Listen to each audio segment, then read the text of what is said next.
Assalamualaikum warahmatullahi wabarakatuh. Ketemu lagi dengan saya Sofyan Hadi di channel Kopi Sofi, channel yang penuh dengan inspirasi dan kreasi.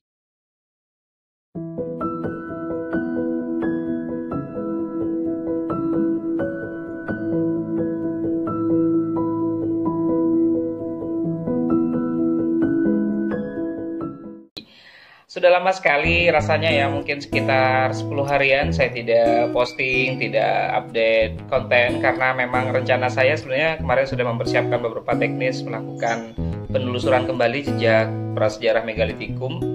Tapi karena faktor cuaca, hampir tiap hari hujan, kemudian masalah wabah yang sekarang akan menjadi pembahasan kita ya. Akhirnya beberapa rencana saya kemarin itu tidak terlaksana. Tapi jangan khawatir, saya tetap akan memberikan yang terbaik untuk semua subscriber Kopi Sofi Channel dan semua yang nonton video ini. Oke, hari ini kita akan berbicara tentang wabah virus COVID-19 ya, virus corona yang sudah mulai banyak menyebar, terutama di Kabupaten Jember ini sudah masuk zona merah ya, kabupaten di mana tempat saya tinggal. Dan informasi terakhir yang saya pantau untuk Indonesia, ini sudah ada pasien yang terkonfirmasi positif itu ada 3.512, kemudian yang sembuh itu ada 282, dan yang meninggal ada 306 orang. Ini tertanggal 11 April 2020 ketika video ini dibuat. Dan dalam kondisi yang seperti ini masih saja ya, saya lihat mungkin di daerah kalian semuanya ada banyak orang-orang yang ngeyel, orang-orang yang kemudian udahlah, kenapa harus takut sama penyakit gitu. Penyakit itu kan ciptaan Tuhan, kita harus lebih takut kepada penciptanya. Dan lagi ya, ini yang terbaru, ya bukan terbaru juga sih, kemarin sudah keluar surat edaran dari Kementerian Agama terkait dengan pelaksanaan sholat Jumat, kemudian untuk pelaksanaan sholat tarawih dan lain sebagainya.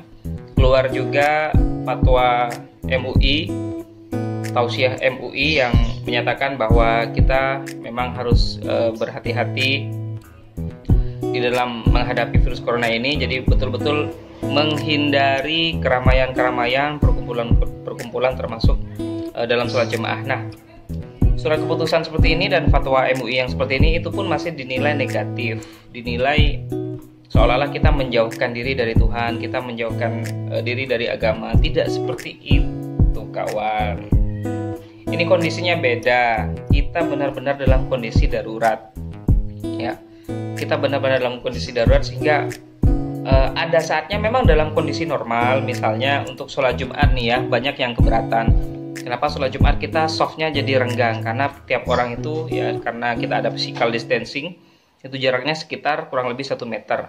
Banyak orang yang mengatakan, wah itu tidak sesuai dengan sunnah Nabi, kita harus rapat. Dan ya itu kalau dalam kondisi normal.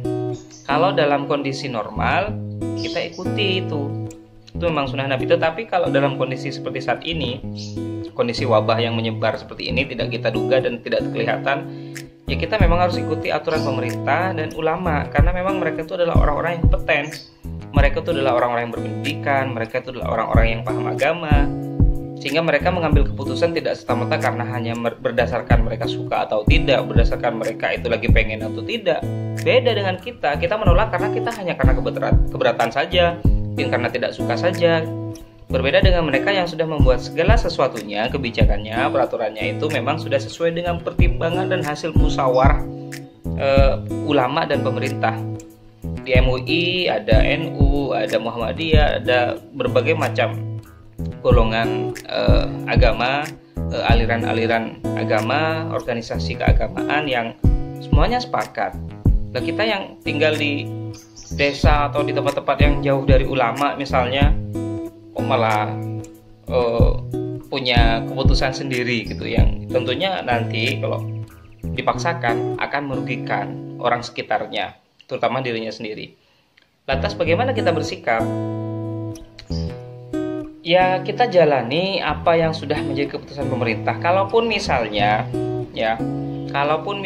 di daerah kalian itu belum termasuk zona merah, misalnya kan ada 3 zona nih sebenarnya. Awalnya ada zona hijau, ada kuning, ada merah. Kalau hijau ini yang masih benar-benar bersih. Kalau kuning ini biasanya sudah mulai ada ODP atau PDP, orang dalam pantauan atau pasien dalam pengawasan ya. Kemudian ada yang positif. Nah, kalau yang hijau ini bersih dari semuanya. Nah, yang kuning ini sudah mulai ada nih. Mulai ada ODP, ada PDP dan lain sebagainya. Kalau yang sudah merah berarti itu sudah banyak yang positif. Ada 1 atau 2 minimal yang positif. Termasuk Jember ini kemarin sudah ada kalau nggak salah 2 atau 3 orang yang positif. Nah, kalau misalnya kalian tinggal di daerah yang masih hijau misalnya, ya kalian memang jangan kemudian mengentengkan, tenang masih hijau. Emang mau nunggu merah dulu untuk berhati-hati? Asal kalian tahu saja ya, tempat-tempat yang menjadi zona merah itu sekarang awalnya mereka itu zonanya hijau. Pertanyaannya kemudian, kenapa menjadi merah? Apakah tiba-tiba virusnya datang, terbang gitu kan? Enggak, penularannya justru lewat interaksi, lewat sentuhan dan sebagainya. Artinya apa?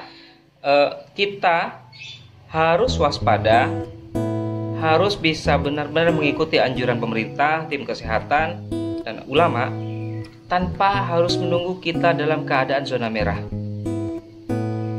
Meskipun di desa kalian ataupun di daerah kalian itu zonanya masih hijau misalnya, apalagi memang zonanya yang sudah kuning atau merah, harus lebih berhati-hati lagi. Oh iya, memang Jember zona merah, tapi kan di desa saya belum ada apa-apa. Emang mau nungguin ada orang yang positif dulu?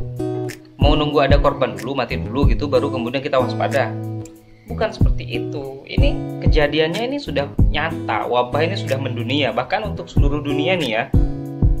Untuk seluruh dunia, data terakhir untuk hari ini pertanggal 11 April ya, itu sudah ada, sebentar mana tadi ya. Nah, jadi kalian bisa ada di WA itu COVID-19 ya, di WhatsApp itu ada nomor ini yang kita bisa, ini adalah nomor resmi, website resmi dari pemerintah, covid19go.id. Kalian bisa bertanya apa saja informasi yang ada di sini. Nah, untuk informasi sementara di seluruh dunia itu tingkat global, negara kawasan ada 222, total kasus terkonfirmasi itu ada 1.439.516 orang. Itu kalau semuanya jualan cendol nih ya, itu bisa jadi cendol lautan, itu lautan cendol maksudnya. Dan angka kematian mencapai 85.711 orang. Padahal nih ya, sekitar 1 minggu yang lalu di Indonesia saja itu mungkin hanya sekitar 1.700-an kalau nggak salah nih saya lihat. Sekarang sudah menjadi 3.500. Berarti per hari ada sekitar 200 atau 300 orang atau 100 minimal yang positif. Pertanyaannya lagi kemudian adalah, bagaimana mereka bisa jadi positif? Kenapa angka pasien positif corona itu perharinya bisa ratusan? Karena banyak yang ngeyel, banyak yang enteng. Makanya pemerintah, ulama menganjurkan kita di rumah saja. Kalau memang tidak begitu sangat penting, kita di rumah saja. Obat corona belum ditemukan. Jadi salah satu hal yang bisa membuat virus ini bisa segera hilang dari dunia ini, terutama di negeri kita, itu adalah bagaimana kita bisa menjaga jarak, memperkecil kemungkinan virus ini menular. Jadi kita mencegah penularannya. Jadi biarkan yang misalnya yang sudah terlanjur positif, yang positif itu ada usaha secara kedokteran ya, secara medis untuk disembuhkan. Nah, yang belum ini jangan sampai tertular, biar nanti nggak nambah angka-angkanya, ya kan? Kalau nanti angka-angkanya nambah, yang satunya sembuh, nanti nambah lagi, sembuh 1 orang, nambah 100 orang. Ini yang susah, nggak selesai-selesai nantinya. Jadi mari kita semuanya untuk sama-sama berikhtiar ya. Berdoa saja tidak cukup ya, berdoa saja tidak cukup. Orang mau makan aja harus ngunyah dulu, harus masak dulu, harus beli dulu. Yang tidak kalah penting sebenarnya dari doa kita, dari ikhtiar kita, itu adalah bagaimana kita benar-benar memaksimalkan diri, berusaha untuk mencegah virus ini tertular. Caranya dengan misalnya menjaga jarak, cuci tangan, menjaga kebersihan rumah, terutama kebersihan badan. Semuanya kita jaga agar virus ini kemungkinan kecilnya ya itu bisa kita maksimalkan agar dia tidak menular pada yang lain. Salah seorang guru saya mengatakan, ketika kita keluar kemudian menggunakan masker, jangan kemudian seolah-olah kita merasa ingin melindungi diri kita agar tidak tertular dari orang lain. Itu pandangan yang kurang tepat. Yang benar adalah bagaimana kita menjaga orang lain agar tidak tertular dengan diri kita. Kok bisa? Ya bisa. Sekarang itu ada namanya OTG, bukan USB OTG itu ya. Ya, OTG itu maksudnya orang tanpa gejala. Jadi dia punya virus ya. Jadi mungkin dia ada kontak dengan orang lain kemudian dia terinfeksi virus corona. Tetapi karena dia daya imunnya kuat, karena daya tahan tubuhnya kuat, sehingga tidak ada gejala apapun, batuk, pilek, sakit tenggorokan dan sebagainya tuh dia tidak merasakan. Tetapi virusnya ada di dalam tubuhnya. Maka kemudian ketika dia misalnya lagi jalan, keluar, berinteraksi secara sosial, bersalaman, berjabat tangan, ketemu dengan orang lain. Nah, jangan-jangan virus yang dia tularkan kepada orang lain itu justru kenanya pada orang yang daya imunnya justru lemah. Dan itu akan terus menular kepada orang lain. Nah, ini yang dikhawatirkan. Jadi jangan mentang-mentang sehat kemudian merasa bebas sehingga yang ditakutkan justru orang lain. Jangan. Kita tidak tahu dalam satu hari kita kemana saja, dalam satu hari kita beraktivitas apa saja, bertemu dengan siapa saja, bersentuhan dengan apa aja. Kita tidak tahu itu. Oleh karenanya, mari yang pertama kali itu sebenarnya adalah menjaga diri kita, kebersihan kita dengan niatan beribadah kepada Allah. Bentuk takut kita kepada Allah, karena dengan seperti itu kita akan lebih bersemangat dan apa yang menjadi usaha kita itu akan dinilai ibadah oleh Allah SWT. Takut kepada Allah dalam artian kalau kita misalnya sakit, kita tidak akan bisa lagi beribadah dengan baik dan maksimal kepada Allah. Kalau misalnya kita sakit kemudian menularkan kepada orang lain, artinya kita sudah zalim kepada orang lain. Nah, oleh karena itu maka ikhtiar kita dengan mentaati peraturan pemerintah dan fatwa ulama itu bukan karena kita lebih takut kepada penyakit daripada Allah, tapi karena kita memang bentuk takwa kita kepada Allah, ikhtiar kita kepada Allah agar kita menjadi orang yang husnul khotimah, orang yang masih dipanjangkan usianya, orang yang bermanfaat kepada orang lain, bukan malah menjadi mudarat kepada orang lain. Untuk kita ketahui, Allah itu tidak pernah menjanjikan langit selalu terang tanpa mendung. Allah tidak pernah menjanjikan air laut pasang terus tanpa surut. Tapi Allah telah menjanjikan fa inna ma'al usri yusra, wa inna ma'al usri yusra. Bersama kesulitan pasti ada kemudahan.